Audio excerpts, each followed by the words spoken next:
G'day, great to have your company on today's cricket show. Our game has provided some wonderful comeback stories, but not too many have been better than the one of Simon Cook. Tim Gilbert with the story. Victoria's beautiful Mornington Peninsula is well known for its wonderful coastline, golf courses and majestic views. It's also the birthplace of Australia's newest test bowler, Simon Cook. At just 25, it's been an eventful few years since making his first-class debut. But now, after nearly 2 whole seasons on the sideline because of injury, he is playing Test cricket for Australia.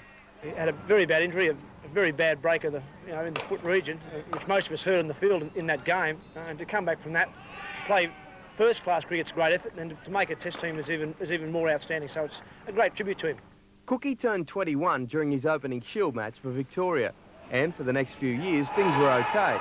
But with guys like Rifle, Fleming, O'Donnell, Dodemaide and the emerging Brad Williams, getting a start every game was tough. There was a big cluster of bowlers there at the time, and an opportunity arose for New South Wales, which I thought I'd take the chance and have a go at it. So a move to Sydney in mid-1995, and some impressive early performances saw him selected in the New South Wales team. Then, tragedy. Strained a muscle. All the boys all heard it slip and cover and point, wherever they were fielding, they heard this loud snap, and I knew I was in a bit of trouble when it happened. Simon's ankle was broken and his season over before it had really begun. The country lad from Victoria was a long way from home, injured, and at that stage of his career, when you're not playing, you're not earning much money. Yeah, it did get a little bit tight, being off for so long. Money wasn't really flowing there at one stage, but I was working on the South Sydney Council, and they helped me out a lot with whilst I was off work, and which I really appreciate. And of course my family helped me out as well. Long hours in the gym and the pool strengthening the ankle, and Simon was ready to rebuild his career. But while training in the SCG nets before the start of last season, fate dealt him another earth-shattering blow. Yeah, so there was the start of the next season, and things were going all right, then suddenly it sort of went on me again. 2 seasons lost to injury in the prime of his career, and there were many people doubting whether the road back to first-class cricket was possible. There's a couple of them thought that maybe I wouldn't come back, more on the negative side of things, but I kept on, trying to be positive all the time. The medical staff here at New South Wales are fantastic. Patrick Farr, it's our head physio here, all the amount of work that he put in, I can't help but thank him enough. And there's so many doctors that did help along the way, and David Misson is our running coach here. He helped me a lot with my running style to take pressure off my legs as well. So there's a lot of people involved in it over that period of time, and I'm very, very grateful for all the work that they put in. On a wing and a prayer and countless hours of hard work, the electrician with South Sydney Council made a triumphant return at the start of this season, and some good early form with the Blues saw him awarded Australian cricket's greatest prize, the baggy green cap. First wicket for Simon Cook, and a super catch by Healy. It's every childhood's dream to get the baggy green, and when you get given it, you sort of sit there and just think about a few things, and next minute you're sort of walking out in the ground. Big shot. He's given him. Looked high, but umpire Hare said that's out, so Cook strikes. Cookie's a very likeable bloke. Cricket's a big part of his life, and he was prepared to put the hours in rehabilitation, and then also getting himself back to a first-class bowler's standard, and he's done a very good job of that. It certainly was a memorable debut for Simon, routing the Kiwis in the second innings of the Perth Test with the figures of 5 for 39. Got him! Oh, what a beauty! Back goes the off-stump. And if there was any sportsman who you could forgive for being a little nostalgic that night, it was the man from the Victorian bush, who many said would never play again. It's definitely a great feeling walking or flipping, leading your side off the ground at the end of the day. With 5 wickets under your belt, in your first Test. But yeah, I have sort of sat back a couple of times and looked at what's gone over the last couple of years, and just what you do is just keep on continuing to work hard, and hopefully things go your way. He's raw, he's wild, but but at the Gabba in November 1974, the slingshot arm of Jeff Thompson is explosive. In only his second Test match, he breaks the back of the English batting, taking 6 for 46 on the last day to steer Australia to victory and later that summer to the Ashes.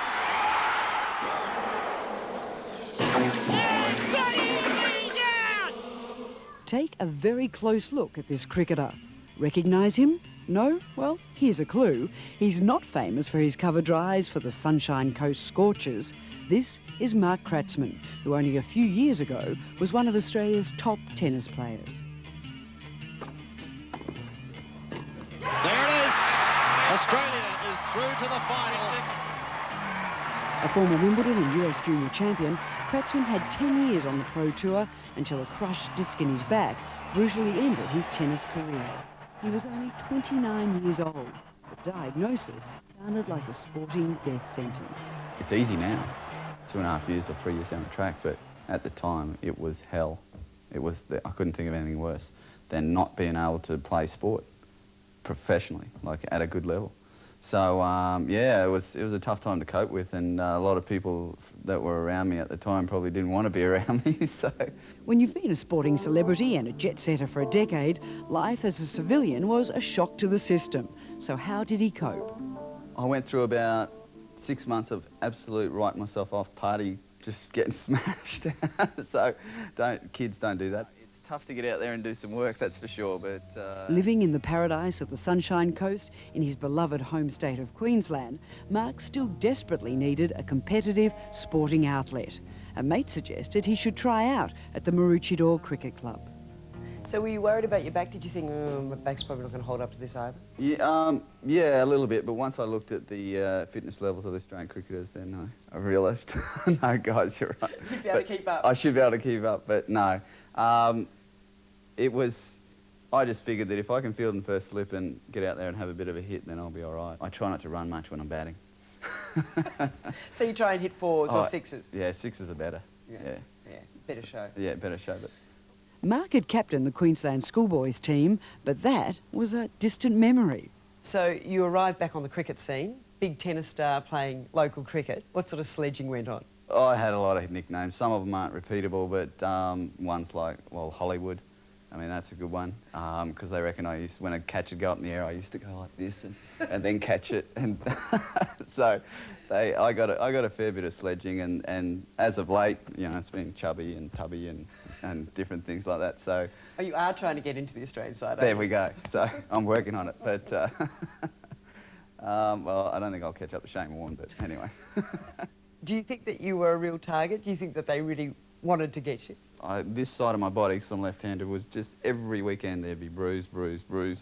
You know, I just wasn't in the right position. I was getting hit all the time, but I wouldn't get out. I mean, that was the best thing that I could say about that year, was that I had the determination that I wasn't going to let these guys beat me. You know, they're quick bowlers and whatever. They weren't going to beat me. They hurt me, but they weren't going to beat me. So, you know, a couple of years ago we heard that this bloke was coming to play cricket on the sunny coast. And I think everyone was sort of looking out for him, have a go at him, but he shut up everyone pretty quickly. And what's it like having a celebrity in the team? Oh, it's different. It's different when we rock up in our, you know, $5,000 cars, and here up come Kratzy in his $20,000 Beamer. Sorry, not 20, I think it's 70 or something. Get it right. Yeah, silly me. In just 2 years, Kratzmann has transformed from a bunny to DH, designated hitter, at number 6 for the Scorchers. He even made it to the Gabba for a first-grade one-dayer. Where's that sock? There we go. The goals keep changing. Kratzmann keeps improving.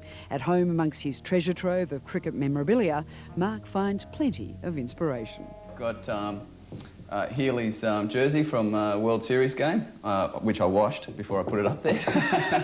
Definitely. And over here I've got Alan Border's pads. Now I mean, he's a great champion, a legend, and these pads came straight off his legs after he scored that 98 in the Shield win, the first Shield. You didn't wash these ones? I didn't wash these. I kept his sweat all over them. So.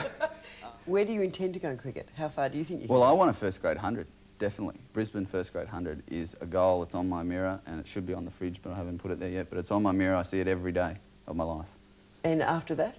Oh, I don't know. I'd have to put on a lot more weight, wouldn't I? And there'll be more of the Cricket Show after this. Prompted just one question. Was Don Bradman, at 38, still the great player of old? He survived a hotly contested appeal for a catch at slip with just 28 runs to his name, but went on to make 187 as Australia beat England by an innings and 332 runs, our biggest ever margin.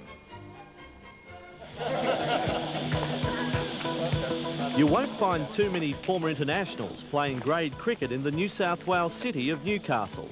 In fact, there's just one, leg spinner Bob Holland. At 51, Bob is president and team member of the Southern Lakes Cricket Club.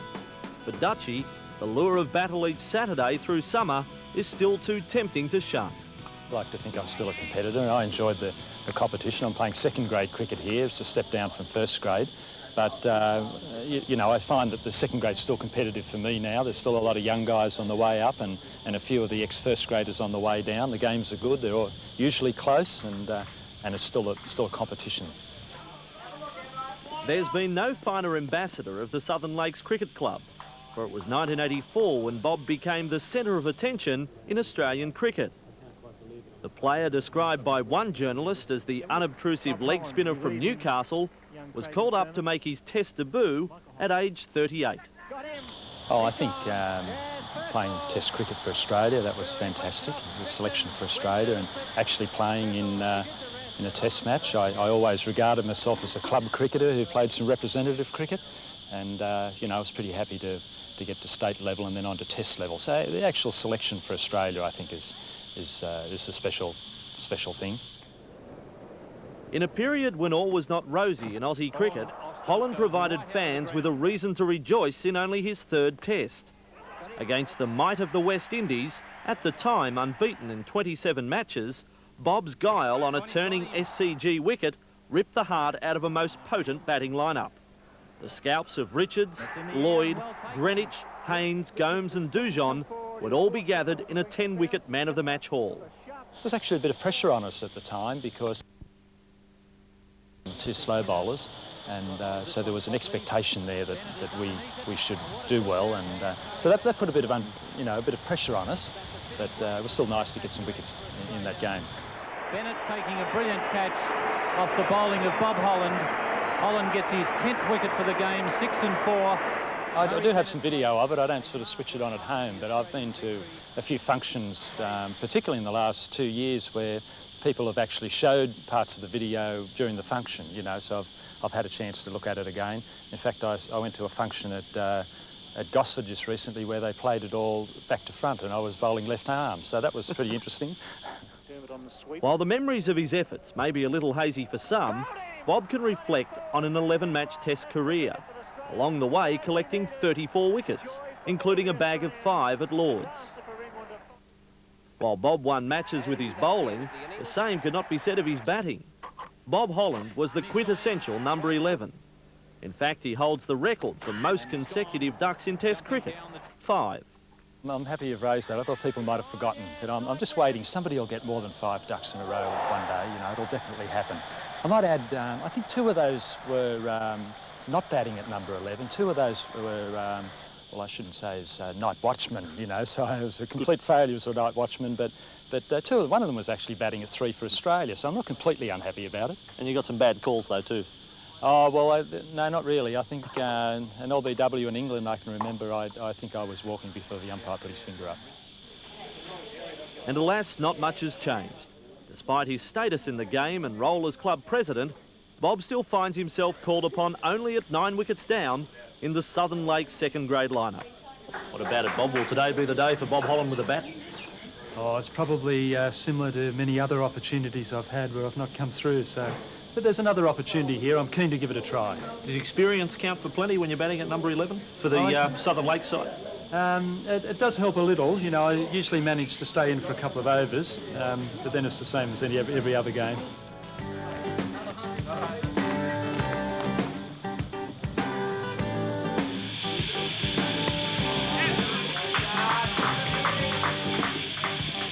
For those keeping the stats, Bob finished 1 not out. He's still respected by his opponents and revered by his teammates, At the club, he's devoted much of his life. Bob speaks passionately of the young talent at the club and proudly of a second-grade premiership won last season. In return, the modest Southern Lakes clubhouse was named in his honour. And for someone who found success in cricket later than most, it could be a while yet before Bob Holland is prepared to call it a day.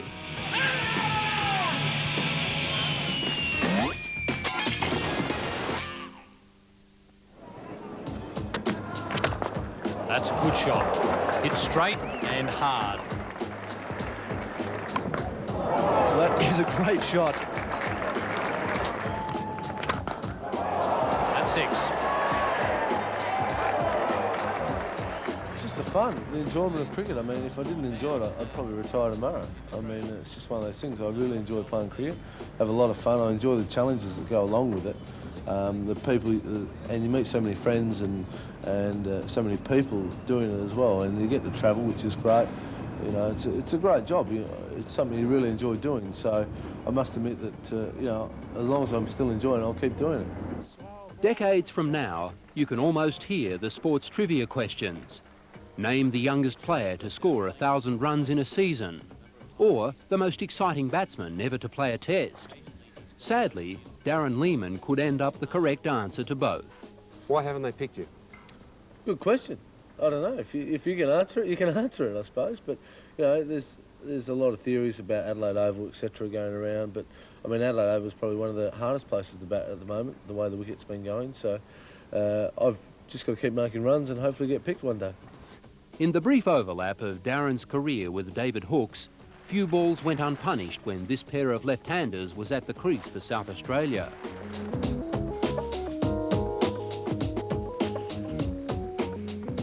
As a thick-set 19-year-old in this 1989 Shield match, Lehmann made a double century. Hooksy and Buff were bookends, and the teenage Lehmann went blow for blow with his mentor.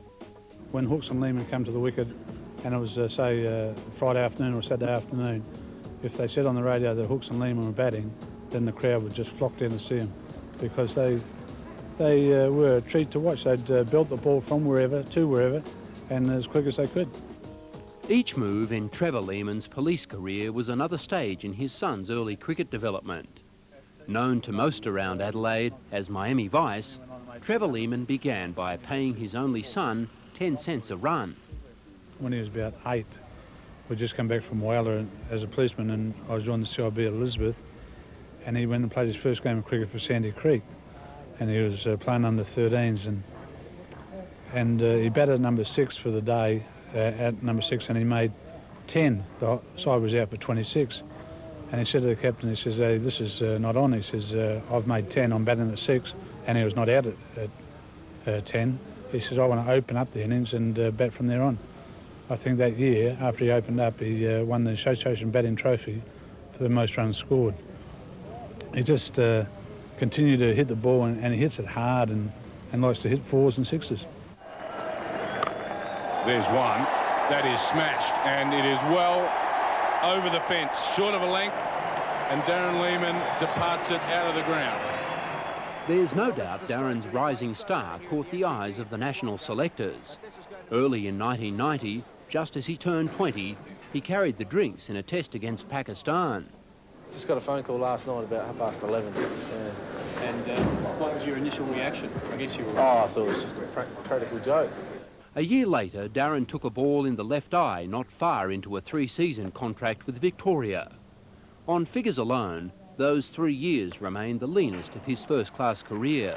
You say it all the time, make runs at the right times, but it's so important. There are times when there were spots and I wasn't making runs and didn't get picked, so that happens as well. In 4 straight seasons now, Lehmann has made his 1,000 first-class runs, averaging over 50 and now approaching 90 Shield matches.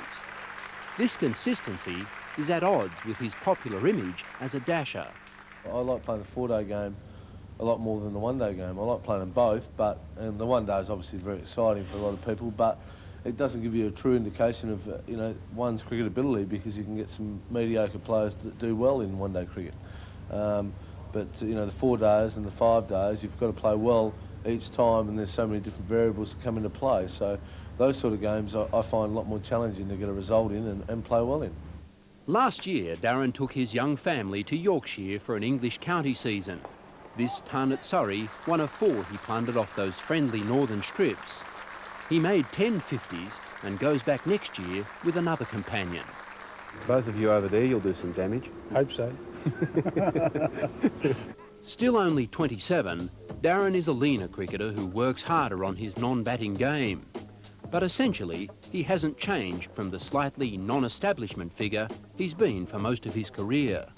Is it any consolation that you're in the same boat as some very good players in that respect of not being picked for Australia yet? I suppose there are so many good players that haven't been picked. So, but it's a frustrating league to be in. I think if most people put it that way, you don't really want to be renowned for that. So you've just got to try and rectify it if you can. If you don't get picked and you put the performance on the board, then you've done everything you possibly can, and that's all you can do.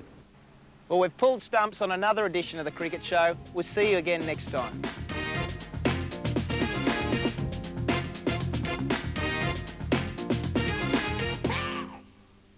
Smoking it.